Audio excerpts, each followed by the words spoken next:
Media recognition from Bloomberg, Reuters, recycling trade publications. Patented process for 100% recovery of critical metals, including cobalt, lithium, nickel, manganese, aluminum. American Manganese is focused on recycling lithium-ion batteries for electric vehicles. American Manganese trades on the TSX Venture, AMY, the US, AMYZF, and Frankfurt 2AM. For more information, visit AmericanManganeseInc.com or phone me, Larry Ray, at 778-574-4444.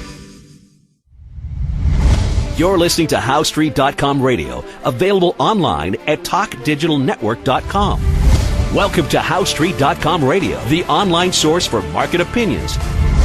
Here is Jim Goddard.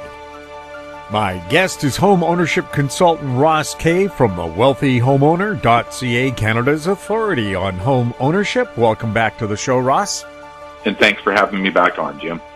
Ross, Trevor from Duncan, BC asks, with real estate boards using MLS to continually say home prices are increasing, which is causing realtors to list homes at higher prices, all in the pursuit of bigger commissions, isn't this going to have the opposite effect for realtors' ability to sell homes? Because eventually there'll be so few buyers. Are we going to have a bunch of unemployed realtors again in the near future?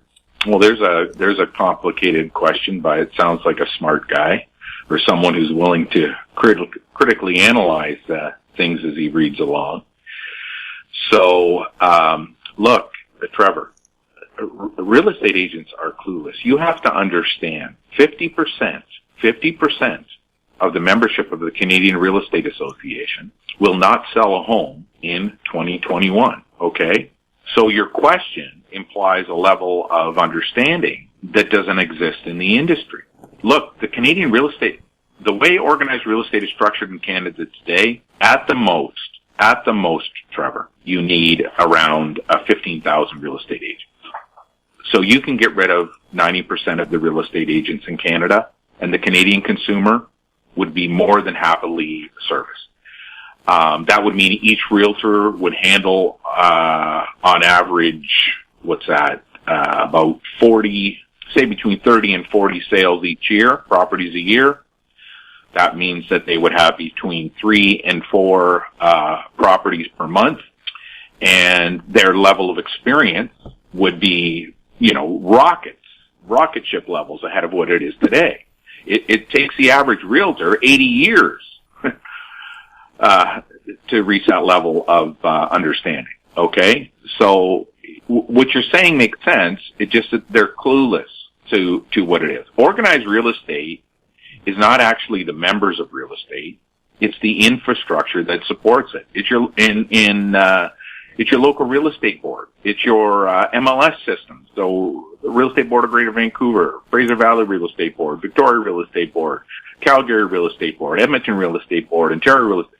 I mean, Ontario has 37 real estate boards in Ontario. There's 37 real estate boards in Ontario. Okay? Well, there's staff at each one of those boards. Those staff are all paid money. They're paid pension. They're paid health insurance. Something that none of the members of those boards, the realtors, have themselves. But the staff are paid those things. You have secretaries at all the offices. You have managers at all the offices. You have cleaning people at all the offices. Thousands of real estate offices across this country. All of those people are the people that the system functions to support. It doesn't function to support the realtors. At the very top end of the realtors, there's probably about 4%, 3-4% of the realtors who earn enough money selling real estate per hour worked, meaning not these guys that luck out into 1 or 2 sales a year, or these girls that luck into 1 or 2 sales a year. But there's only about 3 to 4% in your local realtors who really are earning enough that they should stay in the business. The rest should all leave, which goes back to why I said about 15,000 real estate agents. Because of those, when you cut the numbers down, that all of a sudden that 3 to 4% that's already earning most of the money is going to earn double. An extra 2 or 3% of the members would earn double. They could hire their own individual assistants, and the consumer, the public, would be far better served, because also you could have lower commission rates if that took place. Where realtors' unemployment is troubling is because you're talking about a legacy industry, Trevor. Okay, organized real estate has been warned about this since around 2003, and it went through a huge restructuring and total governance overhaul over the next 10 years. You're only seeing it now when you're seeing these real estate presidents become CEOs or executive officers becoming VPs, market analysts, chief economists becoming senior economists. These are all governance driven changes. Public has no idea of this. But why does this matter, Trevor? Like why am I wasting time in today's show explaining this? Canada's housing market is the biggest economic driver in Canada. It's the most important asset class in this nation. Then again, it's the most important asset class in every country in the world, because everybody needs a place to call home. Everybody needs to have a roof over their head. When the entire nation is compromised simply to satisfy the needs of an infrastructure itself, those people I described earlier, it's not ethical. It's not right. The legacy brokerage model was signaled its death way back in 2008. Okay, the only reason that it survived was that Flaherty brought in 40-year mortgage. Had it been left the way it was, now I'm glad that he didn't do that, because the recession would have been devastating. Although we're probably heading to a more devastating potential recession right now. He pulled the Canadian economy out by using the housing market. He stopped housing wealth from deflating, going away, and he allowed it to slightly recover. He did that by allowing people to have 40-year mortgages and reducing the interest rate, a double whammy. Really, something that's never happened before in this magnitude was the outcome. This time around, they decided that they're going to spend money. $500 billion, whatever the number ends up being 2 years from now, when we find out what the cost actually was. My choice is always to use the housing market. Now, that doesn't mean that wouldn't say, let's expose organized real estate for what it is. Let's demand that they get rid of 90% of the real estate agents so the truth can be told, and so that we can mitigate the damage that's already happened, is going to be recorded, so that it doesn't happen again. There's a reason why our $100,000 prize remains unclaimed. There's a reason why CMHC doesn't say Roski's a nutbag. Here's the proof. We can prove house prices change. CMHC has used Emily to evaluate houses for 30 years almost. Maybe it is 30 years now. I'd have to check. You just have to understand, Trevor, the myths that were created when it was illegal to represent buyers in Canada in order to allow real estate agents to earn a commission while fooling home buyers is the reason you are where you are today. Organized real estate has had 20 years to explain to the public that what they were doing back then was simply something they legally were required to do. They have chosen instead to hide it for 20 years. And this is why the brokerage model, as you know it, is over. There is no way that the real estate industry, as you know it today, will survive going forward. You only need one MLS system now in Canada. The Canadian Real Estate Association, had they spun off Realtor.ca into a techco in 2010, could have been functioning a single MLS system for across Canada. The only reason that didn't happen was your provincial real estate board didn't want to lose control. Your MLS systems didn't want to lose control, because all of those staffing members wanted to protect their job. So, here's the thing. Ask a realtor today what I just explained to you, and ask them why they are paying dues, which pays an employee at their local real estate board, paid holiday, sick day, pension. Why are all of those people receiving financial benefits that they aren't receiving themselves? Because when you hear their answer, oh, I don't know why, you know why. The real estate agents are clueless that they're just destroying the industry for themselves. We'll have more with Ross Kay right after this. Engineer Gold Mines is focused on the exploration and development of the historic high-grade Engineer Gold Mine situated 32 kilometers southwest of Atlin, British Columbia. Engineer Gold Mines is fully permitted for surface and underground exploration, with the drill program now underway. Engineer Gold Mines Limited trades on the TSX Venture Exchange, symbol EAU. For more information, please visit us at engineergoldmines.com. Don't miss out. Stay informed. Receive the HowStreet.com weekly recap with thought-provoking podcasts, radio, and articles delivered to your inbox. Sign up for the HowStreet.com weekly recap on our homepage at HowStreet.com. Welcome back. We're speaking with Ross Kay. Ross, Maclean's magazine in May had a cover that was labeled The Great Canadian Home Rush and questioned whether this was an economic disaster in the making. Well, Susan in Edmonton asked us, what are the fallouts Canadians should plan for if the housing bubble pops? Well, Susan, there is no math that allows a housing bubble to run on forever. Okay, so that's the first thing I would tell you, Susan. So you better start preparing now, because there is no math possible that would support a housing market having continually increasing house price. There is no math possible. How do I explain that? The Canadian public has no idea the magnitude of change, the magnitude of debt that needs to be taken on simply to maintain prices where they are today. Not for them to increase, simply to maintain. And my reference for that, I would go back to 2017. Where was, do we know where Susan was? Edmonton? So I probably should go back further, Jim, but I'm not going to, because I've got this sitting here at my desk right now. And because I know a lot of our listeners are mainly focused in Ontario and British Columbia, I can tell that by the response that they give back to my company. May of 2017. Okay, May of 2016, the Great Housing Bubble in British Columbia. You have never heard that Canada in May of 2013 traded over $31 billion in that month across MLS systems in this country. You never heard it, okay? You also didn't hear that a few months later they were trading only a third of that. When they're trading only a third of that, the average price had dropped to $30,000. In other words, the average home being purchased was a $40,000 cheaper home. Let me get this correct. $40,000 cheaper home. But everybody's clueless. Like, not meaning you, the listeners. I mean, governments, economists, your realtors, they're all clueless to this sort of stuff.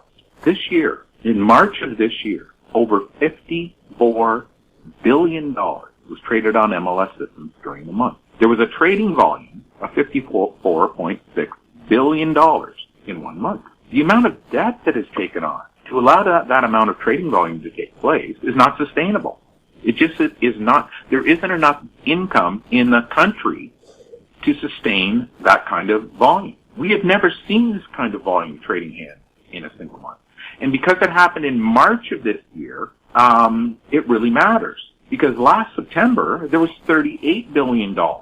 So this is what the public doesn't understand, Jim, or what they're never told, or what economists are clueless to. I don't know what the reasoning that intelligent leaders in this country don't understand that.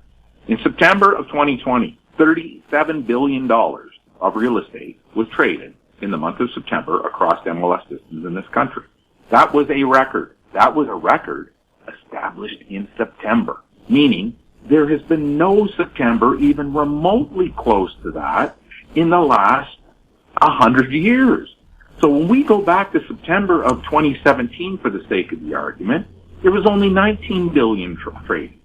In September of 2016, the previous record for a September, there was only $21 billion traded.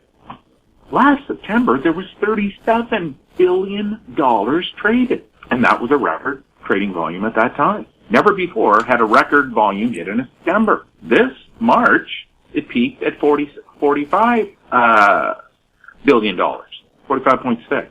Okay? The only way that number is mathematically possible is that if almost all the homes being purchased were third, fourth, and fifth time purchases. Okay, almost all of them had to be at that top segment of the market, which is why you've seen falling monthly average prices since that time, because your trading volume has decreased for the last 4 months, or last 3 months, excuse me. It's going to decrease again here in July. The public has no idea of the numbers that have to be produced over the next couple of months for the housing market just to stay where it was in June. Okay, just for the market to stay where it was this June, the numbers that have to be produced over the next few months are mathematically impossible. Okay, the only way you can get an increase in trading volume, folks, is by falling interest rates. So when you check peak trading volume over the last 40 years, then you have to compare it against interest rate, mortgage rate, because there's new mortgage debt that's going to be booked. You have to when you understand that is a mathematical impossibility. In other words, I guess you could go negative mortgage rate and then book a ridiculous amount of mortgage debt. But then, of course, your rating agencies would all downgrade Canadian mortgage debt even further, and that would make the bank be forced to raise interest rates anyways, which is why we call the interest rate trap. This is simply not sustainable. So there is going to be a huge fallout by a correcting housing market. And if you're looking for it, you need to understand that it's already started. The rating agencies have now downgraded the bank debt in Canada. Okay, they've started downgrading. You are now hearing economist groups start to reporting, Canada's housing bubble. They were silent in the last year, by the way, folks, when prices were supposedly increased. But what I'm saying is that there's not enough trading volume available to maintain the market. So you, Susan, in Edmonton, who's being told that house prices are up 8 or 9% year over year. I forget what the Teranet National Bank House Price Index went up for Edmonton today. You have to understand this is not sustainable. Every housing bubble housing bubble has popped has led to a recession, not the opposite way. A housing bubble begins deflating, then you hear that there's a recession, then the housing bubble, as it deflates more rapidly, is described as being a result of the recession. It's not. As far back as our data goes, 1980. First, the housing market begins to correcting, then the economy begins to slow. As the economy begins to slow, the housing market intensifies its correction. Anybody who believes Canada can add $500 billion in debt to the nation, that Canadians continue to book $50 billion in trading volume in the housing market, clearly has a different calculator than I am. So you need to plan now. You should have been planning months ago. There are people over the last 3 months. So I think it was May the 6th, May the 15th, May 15th, or something like that.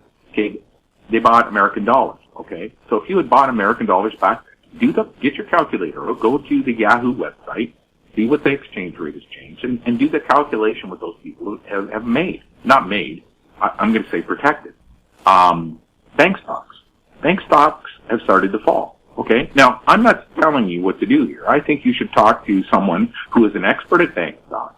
But you need to also demand that they show you their chart on how those bank stocks are going to perform as a housing bubble breaks. Okay? So that's what I would ask you to tell them. If they don't have the chart, then of course they can call me and we'll give them a chart that they can reference and make their own judgments from.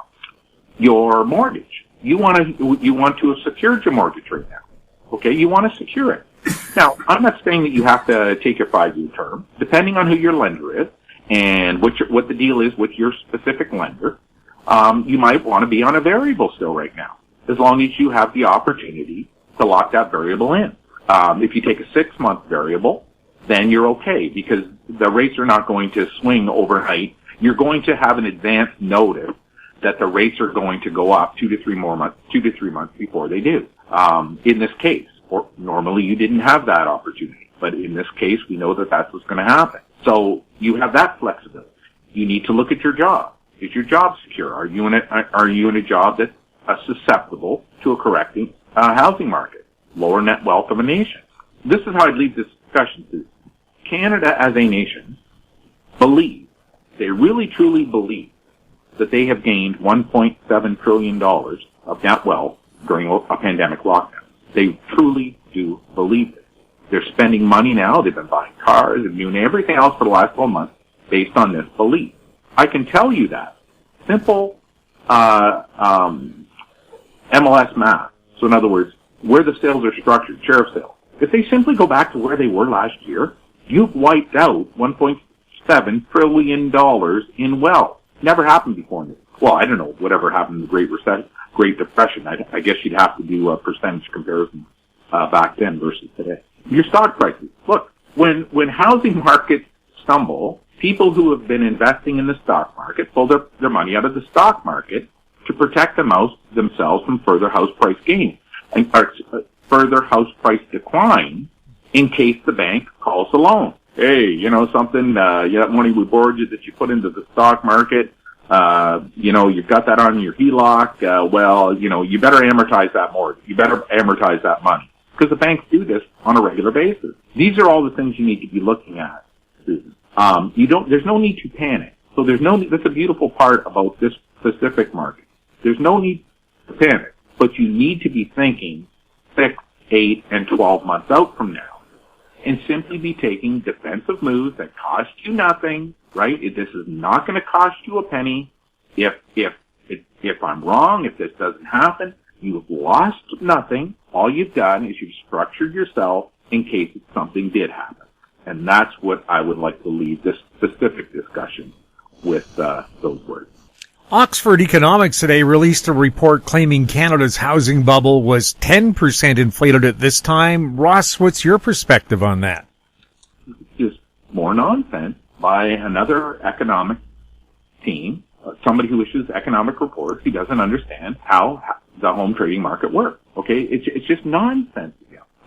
Look, there are these economic organizations all over the place. Some of their employees are actually members of our system. They have learned new things that they never knew before. And these are people who are from an education standpoint and a training standpoint are able to question with what we're telling them. So anybody who thinks these people, you have bank VPs who are not holding off buying a house because they believe you, even though their bank is telling people something different. You have to believe that those people are questioning what you're telling them. Prove it.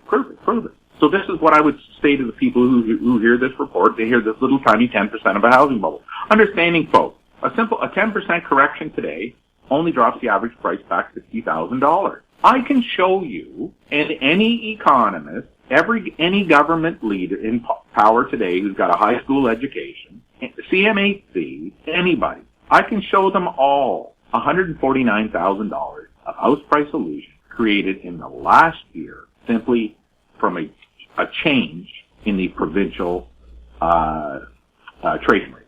Simply because the trading rate in each province have changed in different ways, in different timelines. I can show people who have a high school education exactly where every single dollar of house price illusion was created. And obviously this is something that is going to have to be discussed going forward. When Oxford Economics says you're going to have a 10% correction, okay, so you're saying nationally prices are going to drop $60,000. Okay, so which province?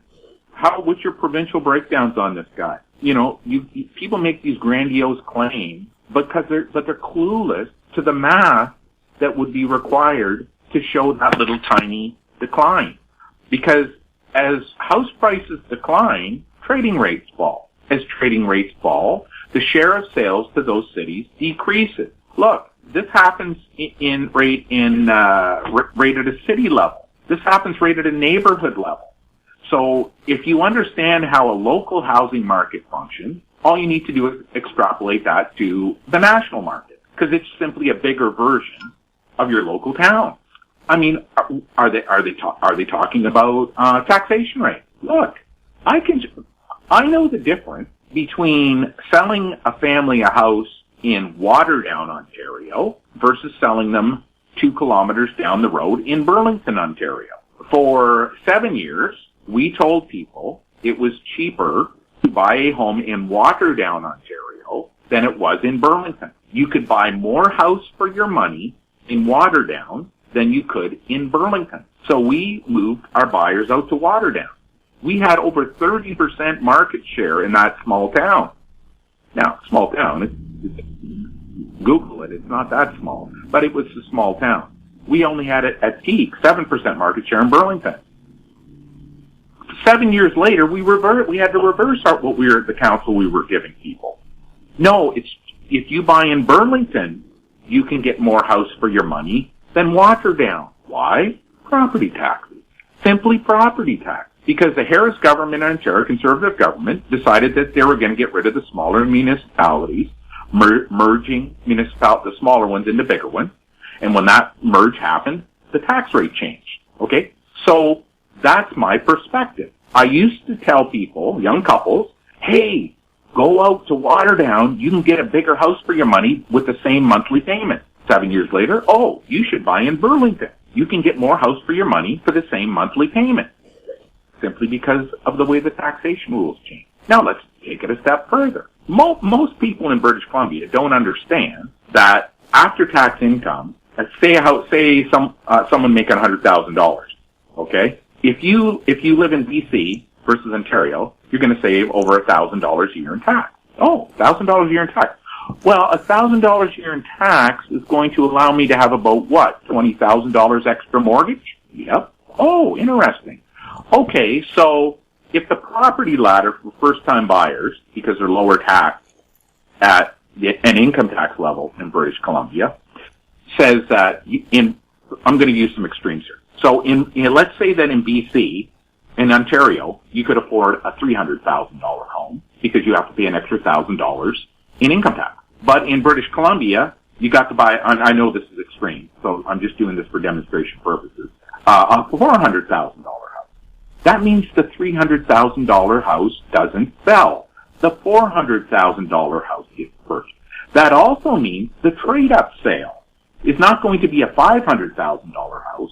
It's going to be a $600,000 house. So just by a change in income tax, the property ladder changes in your province. And people say, well, Ross, that you were just using big numbers. Oh, yeah, we'll listen to this one, folks. Why are house prices so cheap in Quebec? If you make $100,000 in Quebec or $100,000 in British Columbia, in Quebec, you pay an extra $6,700. That equals, right now, at about $120,000 bigger mortgage. So in other words, just by choosing British Columbia over Quebec, you can own a $120,000 more expensive home and still be paying still be taking home the exact same after shelter cost, after tax, after shelter cost, income into your household.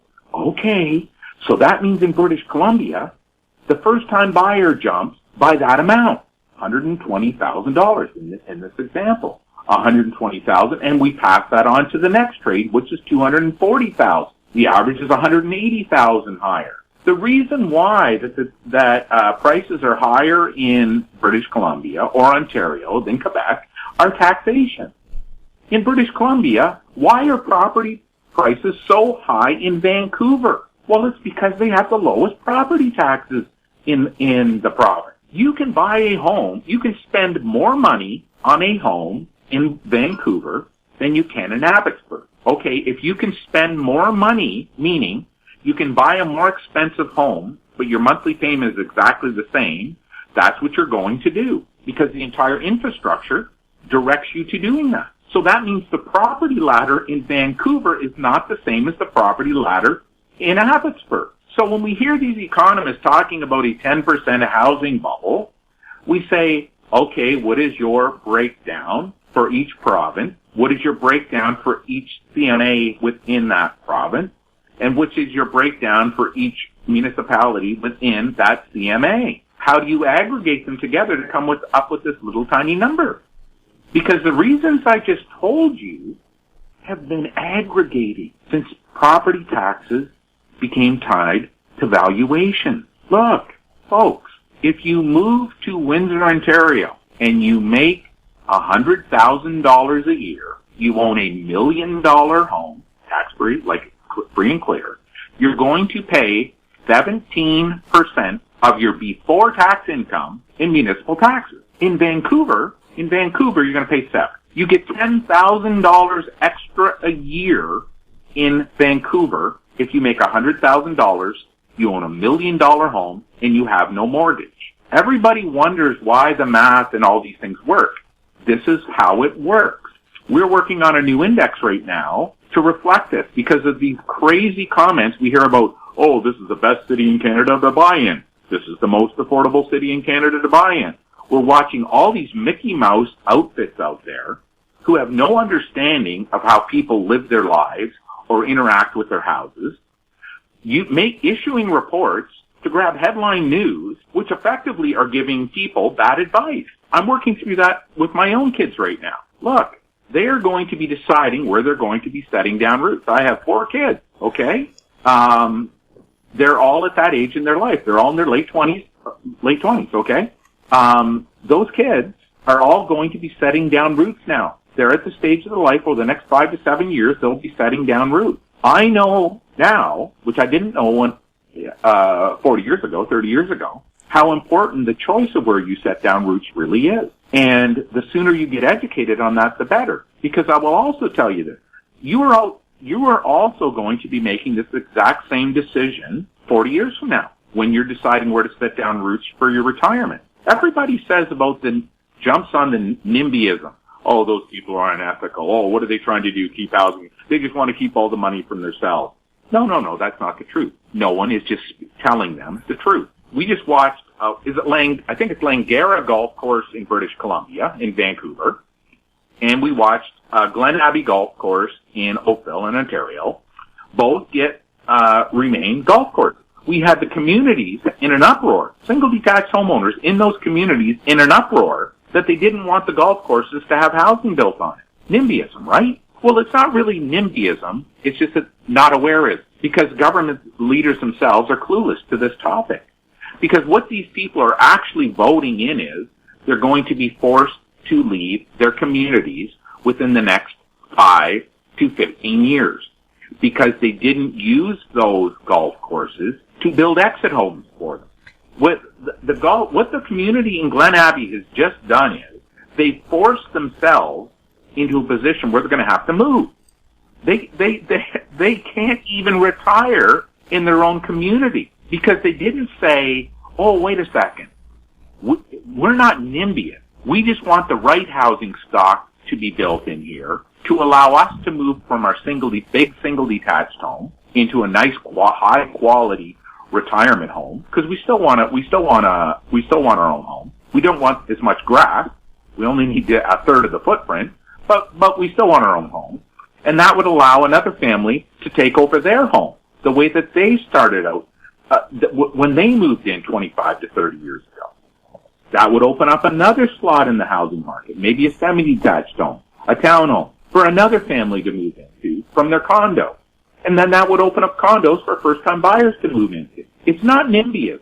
It's just that it's not awareism. And why there's not awareism, I don't know. But when I hear a 10% house price correction, and I can show you $149,000 of the last $149,000 gain simply by shifting trading rates in provincial and provinces, without even having to go into the CMA or the MLS level, I laugh. No, prices very easily can reset a $200,000 decrease very easily. And if interest rates are forced to rise, that's very well the number that you could be looking at. But don't get excited out there, all you people hoping for a correction like that, because you got to remember your mortgage debt is going to take up the slack. You're going to be paying substantially higher interest on your mortgage. What I would have preferred to use is I would prefer the government to structure things so that price declines don't need to happen to the magnitude that they're going to, because that would allow a recession to be weaker, maybe to be almost staved off, like Flaherty did 2008, and it would allow the next generation of homeowners to move up through the property ladder with zero friction. Because we know if we can simply remove real estate commission from the property ladder, that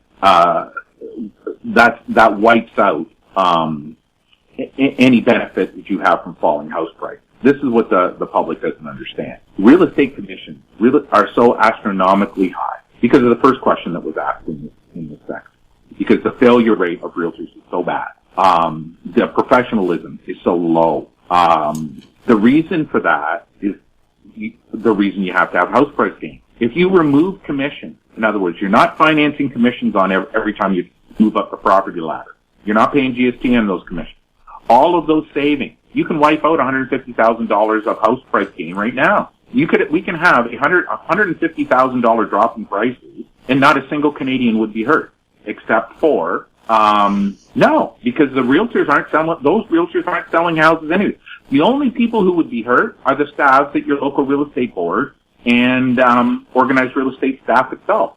No one else would be hurt, but that's not going to happen until someone debunks the MLS house price Ponzi scheme, or pyramid scheme, as we call it. Ross, thank you so much for chatting with us. Thanks for having me on, Jim.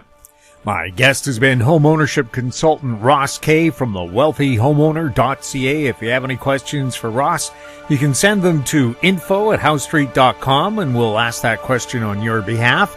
Find us on Twitter @HouseStreet. Our YouTube channel is Talk Digital Network. We're also on Facebook. I'm Jim Goddard. Thank you for listening.